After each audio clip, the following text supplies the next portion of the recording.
Meus queridos e amados irmãos, que a doce e gloriosa paz do Senhor esteja com todos. Estamos de volta para mais uma aula de Escola Bíblica Complementar, esta aula que tem um compromisso com a poderosa Palavra de Deus. Nós comentamos a lição de adultos, publicada trimestralmente pela Casa Publicadora das Assembleias de Deus, por ocasião desse trimestre, que estamos encerrando hoje com a lição número 13, nós estudamos sobre os ataques contra a Igreja de Cristo, as sutilezas de Satanás nestes dias que antecedem a volta de Jesus Cristo. Nós queremos cumprimentar aqui a todos os internautas que nos acompanham pelo YouTube. Também queremos aqui cumprimentar e agradecer a Rádio Farol FM 90.1, aí na pessoa do evangelista Adriano Oliveira, que tem disponibilizado o áudio desse nosso vídeo para esta rádio, aqui em Maceió. Todas as quartas-feiras, às 22 horas, esse programa, Escola Bíblica no Ar, vai ao ar. E queremos agradecer também ao portal AD Alagoas, que também disponibiliza o nosso vídeo a partir aí da quarta, quinta-feira, já está lá no portal AD Alagoas. E também, meus queridos, queremos agradecer, mais uma novidade, a Web Rádio Capital Maceió Alagoas, também está transmitindo essa nossa aula diariamente. O nosso irmão Moacir Catarina, que está coordenando esse trabalho, ele nos fez essa gentileza de todos os dias, às 22 horas, disponibilizar esse vídeo. Então, os irmãos têm fartamente essa aula para estudar durante toda a semana. Para aqueles que estão nos assistindo pelo YouTube, se você ainda não é inscrito no canal, se inscreva, deixe aí seu like, que é importantíssimo para o canal, compartilhe esse vídeo com o maior número de pessoas possível. Você vai estar edificando muitas vidas e ajudando também a este canal. E também deixe o seu comentário. Nós temos aí um local que você pode colocar o comentário e dizer a cidade de onde está nos assistindo.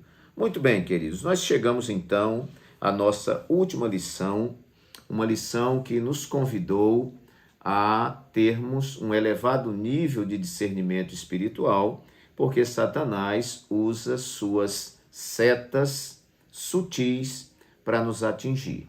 Mas nós estudamos aqui ao longo desse trimestre muitas lições abençoadas. Se você não viu as outras lições, você pode ir aí no playlist do canal e você vai ver todas essas lições estão aí disponíveis para você.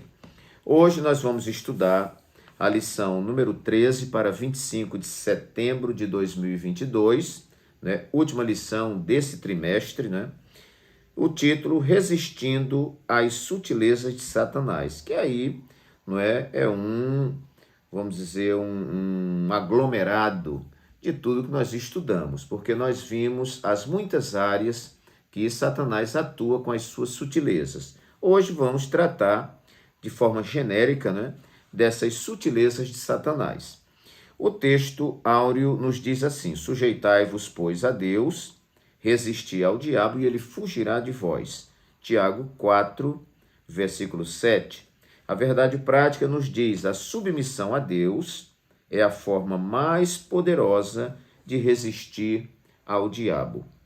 E nossa leitura bíblica em classe, que se encontra em Tiago capítulo 4, versículos 4 a 10, nos diz assim: adúlteros e adúlteras, não sabeis vós que a amizade do mundo é inimizade contra Deus?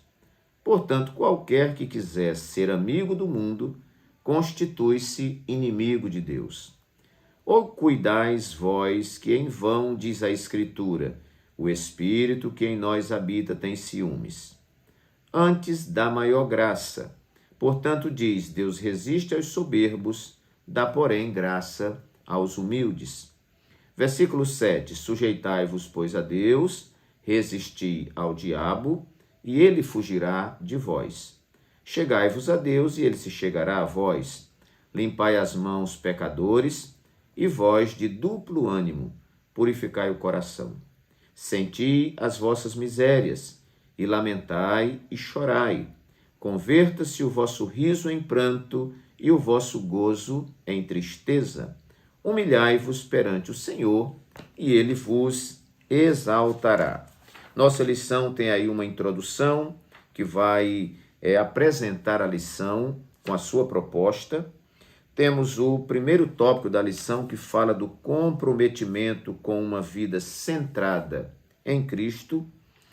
Temos o segundo tópico que vai tratar sobre comprometimento com as Escrituras. O terceiro tópico, comprometidos com uma vida cheia do Espírito. E o quarto tópico, excepcionalmente, comprometimento com a igreja local. E por fim, então, a nossa conclusão.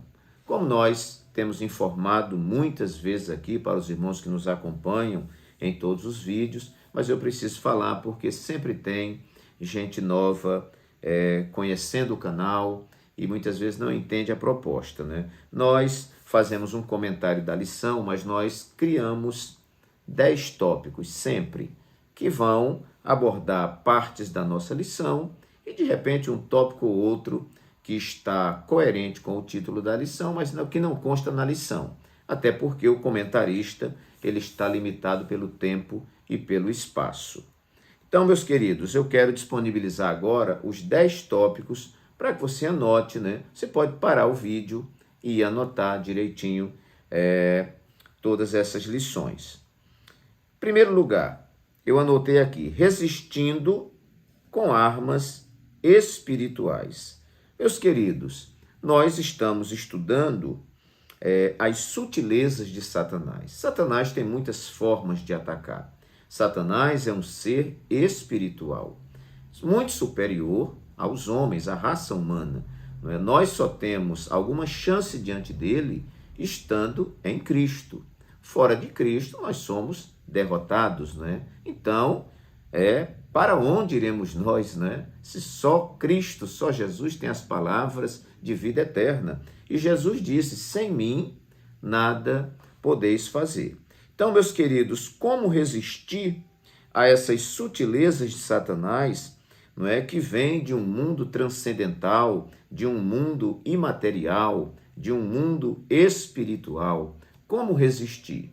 Apenas com armas espirituais. Nós temos um texto clássico, né, que está lá em Efésios, carta de Paulo aos Efésios, capítulo 6, e o versículo 12, que vai nos dizer assim, aliás, a partir do versículo 10, vai dizer, no demais, irmãos meus, fortalecei-vos no Senhor e na força do seu poder, revesti-vos de toda a armadura de Deus, para que possais estar firmes contra as astutas ciladas do diabo.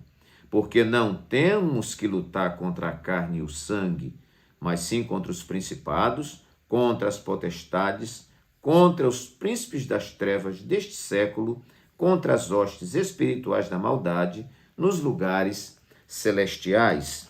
Nós vamos ver aqui no nosso plano de aula, que está na revista do mestre, né, do professor, lá na parte da motivação, que diz assim, diante dos diversos ataques contra a Igreja de Cristo, as nossas armas não podem ser carnais.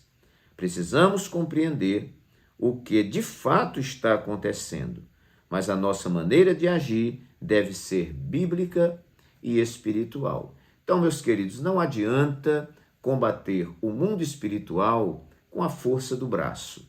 Não é assim que funciona. Não é? No mundo espiritual se combate com armas espirituais. Aqui na Terra, se você vai enfrentar um exército, você não pode ir hoje com arco e flecha, porque são armas incompatíveis para enfrentar o exército inimigo. Então, todo exército, antes de combater, ele verifica qual é o armamento, né? Qual é o tipo de tanque de guerra que o exército usa, qual o tipo de arma, qual o tipo de avião que ele utiliza, os tipos de bombas que esse exército tem, para que ele aqui analise se ele tem condição de enfrentar o outro exército. Então, para batalhas, precisamos de armas compatíveis E se a batalha é espiritual, precisamos de armas espirituais. Muito bem. O segundo tópico, nós anotamos aqui: resistindo pela união ao rebanho. Irmãos, isso é muito importante. Nós tratamos há pouco tempo da lição sobre os desigrejados. O desigrejado, ele está desprotegido. Eu não estou dizendo que uma pessoa que não está dentro do templo, a mão de Deus não alcança onde ele estiver. Não estou dizendo isso. Mas quando nós temos a oportunidade de estar congregando junto com os irmãos, participando do corpo, e nós fugimos disso, você vai olhar no vídeo que nós gravamos lá, não é que isso não é bom para a vida cristã. Há um adágio muito interessante que eu nunca esqueci, que diz assim: o rebanho unido faz o leão dormir com fome. Então, meus queridos, quando a gente assiste ali aqueles canais, né, que aparecem os animais na TV, National Geographic, né, e outros canais, a gente vai ver que os animais que estão buscando uma presa, eles ficam observando. Às vezes tem lá gnus, né, um monte de gnu. O leão não vai pegar ali no meio da manada, ele fica olhando aquele animalzinho mais novo que fica para trás, ele fica olhando aquele animal doente que está ficando para trás, né? E ali os leões atacam, as hienas atacam. Então, ficar fora do rebanho é um perigo.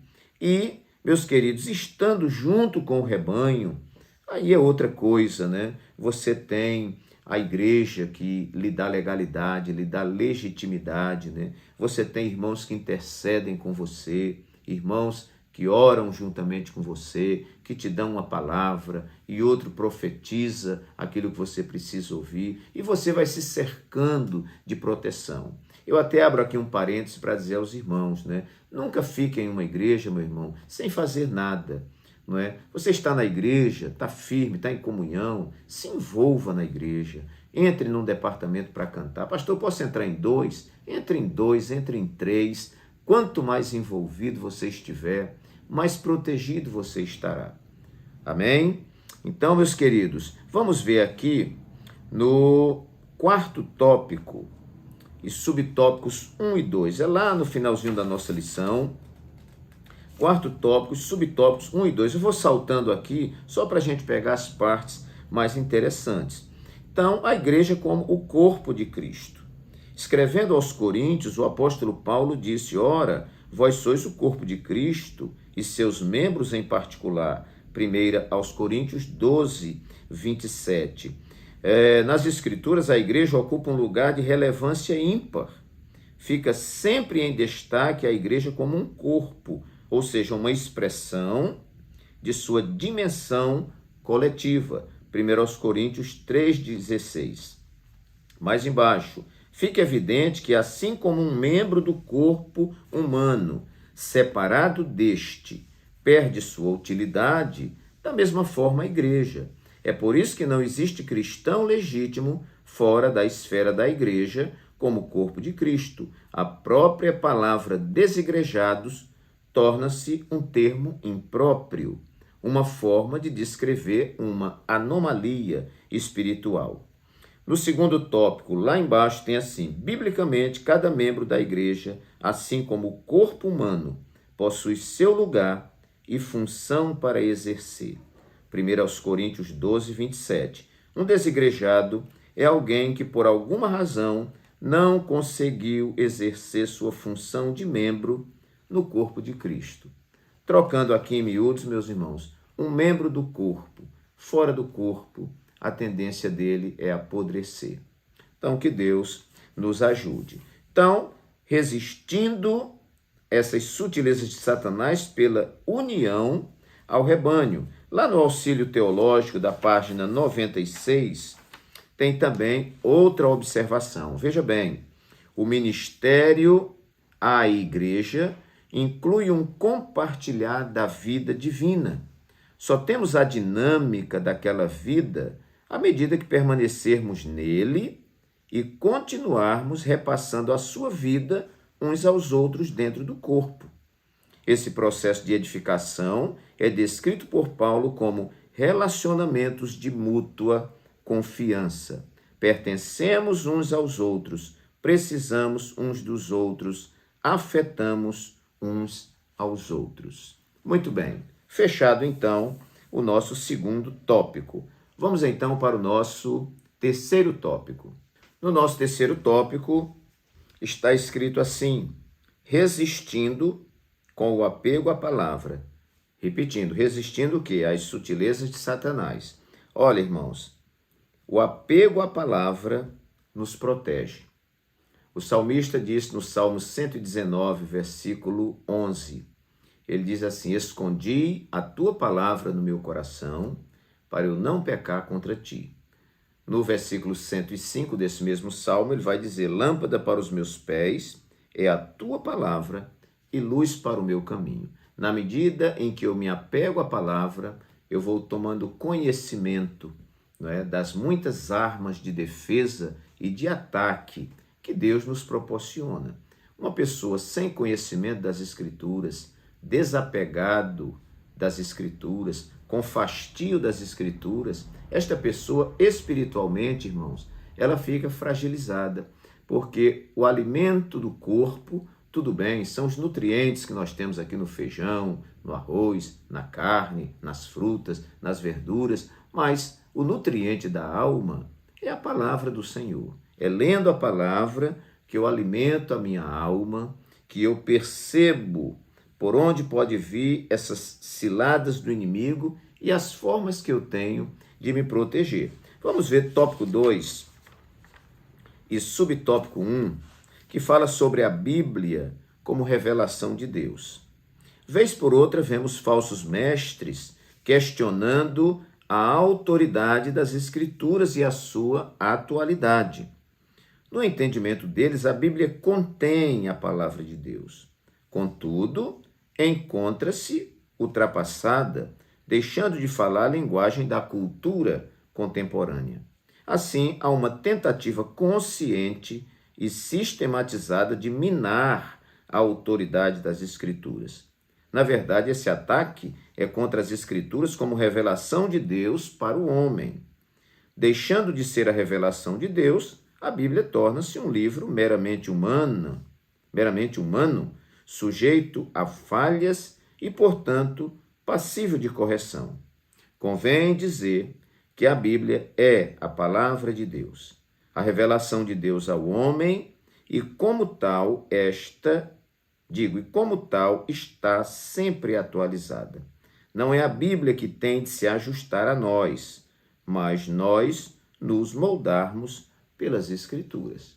Então, há quem diga que a Bíblia está ultrapassada, que a Bíblia tem que ser ressignificada, que ela deve ser atualizada, mas nós não cremos assim, não é? A igreja tem aí uma história de mais de 2000 anos e esta igreja, quando crê na palavra, obedece à palavra e não fica dando jeitinho na palavra, criando atalho, não é? Mas recebe a palavra como ela é, não é? Esses crentes são crentes vitoriosos. Então, queridos, o comprometimento com as Escrituras, não é, que eu coloco aqui, que a gente resiste com o apego à palavra, é que vai nos dar vitória. Seja um leitor assíduo das Escrituras, um frequentador, não é, assíduo também da EBD, um frequentador assíduo aos cultos de ensino da sua igreja, e você vai ser um crente forte para enfrentar as astutas ciladas do inimigo. Quarto lugar, nós queremos aqui fornecer o próximo tópico, que é resistindo pela submissão a Cristo. Submissão a Cristo. O que nos diz o texto áureo? O texto áureo está em Tiago 4:7. Sujeitai-vos, pois, a Deus, resisti ao diabo e ele fugirá de vós. Nós já vemos aqui uma dica, né? Aliás, mais de uma dica, né? Sujeitar-se a Deus e resistir ao diabo. A verdade prática nos diz: a submissão a Deus é a forma mais poderosa de resistir ao diabo. E nós vamos ver um tópico que respalda isso que nós estamos defendendo aqui, que é o tópico 1 e subtópico 2. Vamos ver então esta colocação muito interessante, que nos diz assim: Cristo o Senhor. Se por um lado a igreja não deve esquecer-se de proclamar Cristo como o único Salvador, por outro jamais deve esquecer-se de que ele é o único Senhor. Quem recebe a Cristo como Salvador deve andar na fé, tendo ele como Senhor. Ser discípulo de Cristo é tê-lo como Senhor. Como, pois, recebestes o Senhor Jesus Cristo, assim também andai nele. Paulo escreveu aos Colossenses, capítulo 2, versículo 6. Receber a Cristo como Salvador, mas não andar nele, isto é, de acordo com o seu ensino, é negar seu senhorio. Não é por isso que o Pai Nosso diz: Pai Nosso que estás nos céus. É Pai Nosso, mas ele está no céu. Santificado seja o teu nome, venha a nós o teu reino. Se tem um reino, não é? Nós somos súditos desse reino e ele é o rei deste reino. Então, irmãos, não podemos esquecer que ele é o nosso Senhor. Quando o salmista diz lá o Salmo 23, muito bonito: o Senhor é o meu pastor e nada me faltará, não é? Um dia eu perguntava a Deus: esse salmo é tão conhecido, Senhor, a gente vê escrito nos carros, vê escrito nas portas das casas, não é? Dedicatórias e tudo mais, mas o Senhor falou ao meu coração, disse: olha, meu filho, esse salmo é muito conhecido, não é porque o Senhor é o meu pastor, não, é porque nada me faltará, não é? Mas para que nada me falte, ele precisa ser o meu pastor e precisa ser o meu Senhor. E se ele é o meu Senhor, ele tem o controle absoluto da minha vida. Eu não posso questionar suas ordens. Ele é o meu Senhor. E quantas pessoas, meus amados irmãos, está dando com os burros na água, estão se perdendo nesta caminhada porque não se submetem ao Senhor, não reconhecem o seu senhorio e agem conforme a sua mente, conforme o seu propósito e, pior, muitas vezes conforme determina o seu orgulho. Mas nós somos servos do Senhor. Eu tenho dito na igreja que não esqueça disso. Nós somos servos. Servos é escravo. Se nós somos escravos, nós temos um Senhor. E o escravo não vai para onde quer, não sai a hora que quer, não faz o que quer, não. Ele obedece ao seu Senhor. Então, se nós queremos estar protegidos, resistindo às sutilezas de Satanás, nós devemos estar debaixo da submissão a Cristo. Submissão a Cristo em humildade. Olha o que diz aqui a nossa leitura bíblica em classe. Quando Tiago escreve, ele diz assim: senti as vossas misérias, e lamentai, e chorai. Isso é humildade, irmãos, é humilhação. Converta-se o vosso riso em pranto, e o vosso gozo em tristeza. Humilhai-vos perante o Senhor, e ele vos exaltará. Eu gosto muito daquele texto que diz assim: a um coração contrito, ó Deus, não resistirás. Deus, ele atenta para um coração contrito, um coração humilde, né? Para alguém que se rende aos pés do Senhor, como aquela mulher cananeia, que por último ela disse: sim, Senhor, os cachorrinhos também comem das migalhas que caem da mesa dos seus senhores. E Jesus disse para ela: ó mulher, grande é a tua fé. A humildade daquela mulher, a postura de submissão daquela mulher impressionou a sua fé, impressionou até o autor da fé, que é Jesus Cristo. Muito bem. Quinto lugar, resistindo pelo distanciamento do sistema mundano. Eu não coloquei aqui pelo distanciamento do mundo, porque quando a gente fala em mundo, pode confundir. Tem mundo, cosmo, né? O espaço sideral, né? A criação, e nós temos o mundo pessoas e nós temos o mundo sistema mundano. Sistema mundano. 1 de João, capítulo 2, versículo 15, eu deixei marcadinho aqui para ler para os irmãos. Olha o que João escreve na sua carta. ele diz assim: não ameis o mundo, sistema mundano, nem o que no mundo há. Se alguém ama o mundo, o amor do Pai não está nele. Porque tudo o que há no mundo, a concupiscência da carne, a concupiscência dos olhos e a soberba da vida, não é do Pai, mas do mundo. E o mundo passa com a sua concupiscência. Mas aquele que faz a vontade de Deus permanece para sempre. Na medida em que nós nos abrimos ao mundo, ainda hoje tivemos uma pregação maravilhosa, da esposa do nosso pastor, a nossa irmã Edivanilda Nicásio, que é a esposa do nosso pastor presidente aqui no estado de Alagoas. Ela deu uma palavra muito interessante nesse sentido, de que muitas vezes a igreja começa a ficar parecida com o mundo, e isso é perigoso. Quando o mundo começa a ficar amiguinho da igreja e a igreja começa a querer ficar parecida com o mundo, nós estamos decretando, irmãos, a nossa falência. Então nós precisamos ter muito cuidado, porque a igreja de Cristo, ela é diferente, ela é santa, ela é irrepreensível, ela é imaculada, Então ela sempre estará conflitando com o mundo, porque ninguém gosta de quem é diferente. Então, hoje nós estamos vivendo uma vida até um pouco light no Evangelho, porque estamos muito parecidos com o mundo. Há lugares que já estão copiando receitas do mundo para atrair as pessoas. Mas o que nós aprendemos dos nossos pais não foi isso. O que nós aprendemos é que nós temos que ser diferentes, impressionar pela nossa diferença, porque as pessoas veem Cristo em nós. Então, na medida em que eu me aproximo do sistema mundano, eu dou legalidade para os ataques de Satanás e para as suas sutilezas. Quantas coisas estão batendo a porta da igreja para entrar? E se nós não resistirmos, daqui a pouco essas coisas entram e depois nós nos vemos sem força de colocá-las para fora. Então, resistindo pelo distanciamento do sistema mundano. Paulo escreveu e disse: portanto, se já ressuscitastes com Cristo, buscai as coisas de cima e não as que são da terra. Se não estou enganado, Colossenses capítulo 3, versículo 1. Está aqui fora do script, Sexto lugar, irmãos, vamos adiantando para o vídeo não ficar muito longo, Resistindo com uma vida cheia do Espírito Santo. Uma vida cheia do Espírito Santo é muito importante.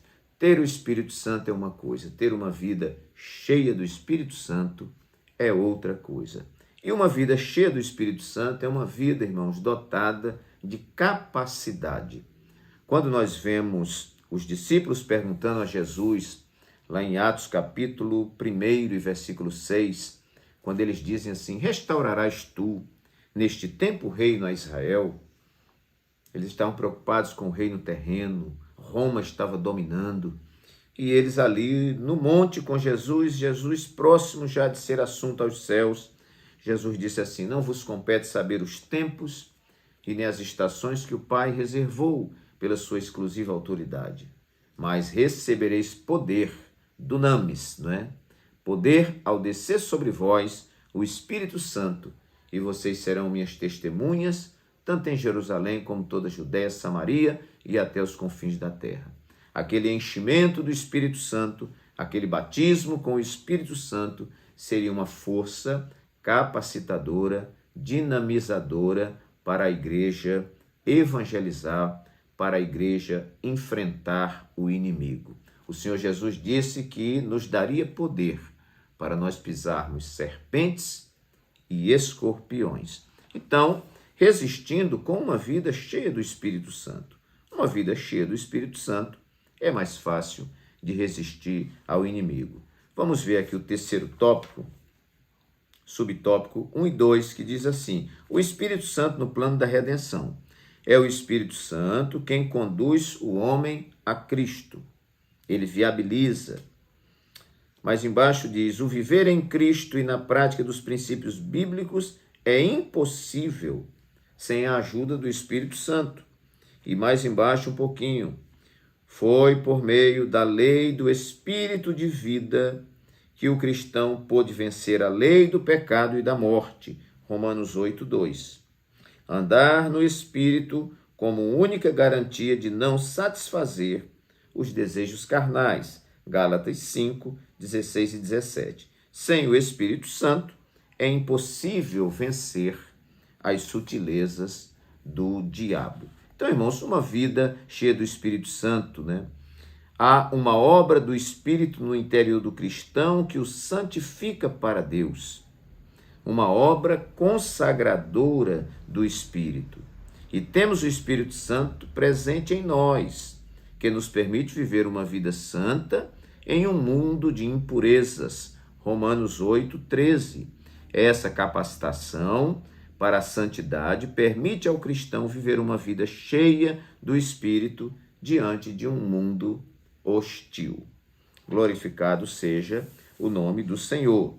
7º tópico, então, resistindo com uma vida centrada em Cristo. São coisas diferentes, né, irmãos? Nós falamos de uma vida cheia do Espírito Santo, falamos de uma vida submissa a Cristo e agora resistindo com uma vida centrada em Cristo. Olha o que diz o tópico 1 e subtópico 1. Escrevendo à igreja de Corinto, o apóstolo Paulo diz: porque nada me propus saber entre vós, senão a Jesus Cristo. Cristo era o centro da mensagem de Paulo. Da mesma forma, Pedro disse: em nenhum outro há salvação. Cristo era o centro da mensagem apostólica e de todos os cristãos. E descendo Filipe à cidade de Samaria, um exemplo, lhes pregava a Cristo. As Escrituras são bem claras, não há outro Salvador fora de Jesus Cristo. Então, irmãos, como nós resistirmos às astutas ciladas do inimigo, trazendo Cristo para o centro da nossa pregação, trazendo Cristo para o centro do nosso ensino, trazendo Cristo para o centro da nossa oração, né? Trazendo Cristo para o centro das nossas declamações de poesia, dos nossos jograis, enfim, um culto cristocêntrico, uma vida cristocêntrica. Pastor, é possível alguém se dizer cristão e viver uma vida que não menciona Cristo, não está em Cristo, não canta sobre Cristo? É possível, não é? Isso pode acontecer, mas não é o que deve acontecer. Nós temos que ter uma vida centrada em Cristo. Aqui na ampliação do conhecimento, diz assim: os discípulos tinham convicção de que a maior necessidade de cada indivíduo era a salvação do pecado e da ira de Deus.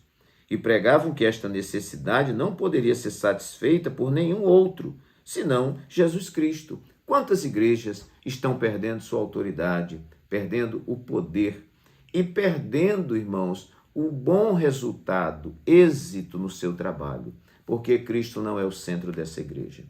Quantos ministérios estão desmoronando, de pregadores, de cantores, de bandas e etc., porque colocam Cristo na periferia.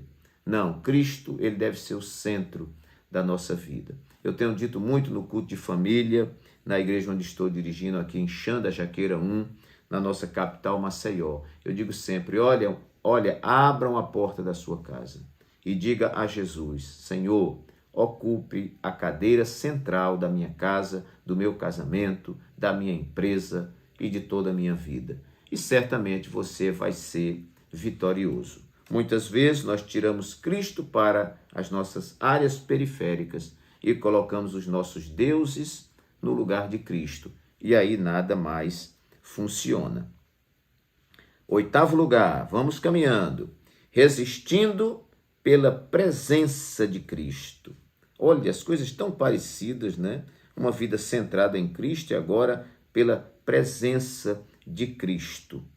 O nosso auxílio teológico, nós vamos ver aqui uma observação bastante interessante. Cristo está conosco.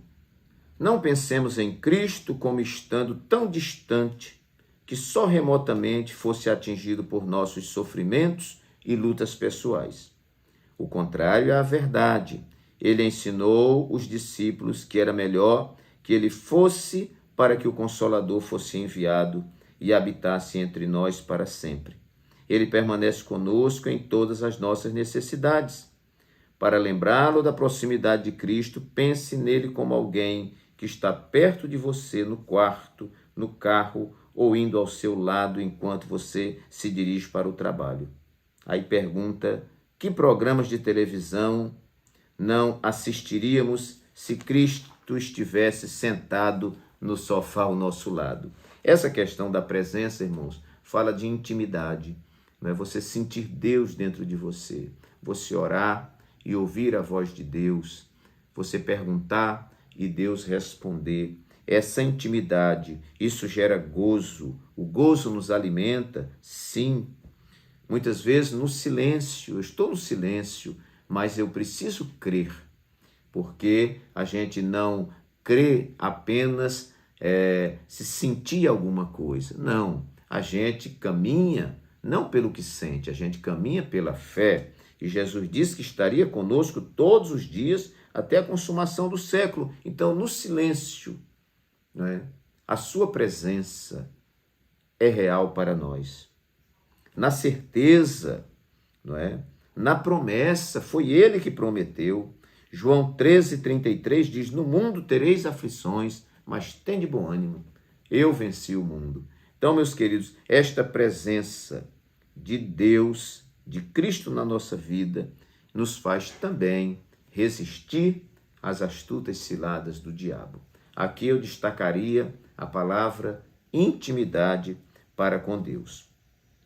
E aí 2 tópicos para a gente completar os 10 tópicos aqui, eu coloquei resistindo pelo discernimento. Uma pessoa sem discernimento, uma pessoa sem sabedoria, irmãos, não pode resistir aos ataques sutis de Satanás. Nós usamos muito essa palavra ao longo das lições, sutileza, e eu creio que a palavra mais adequada para combater essa tal de sutileza seja o discernimento.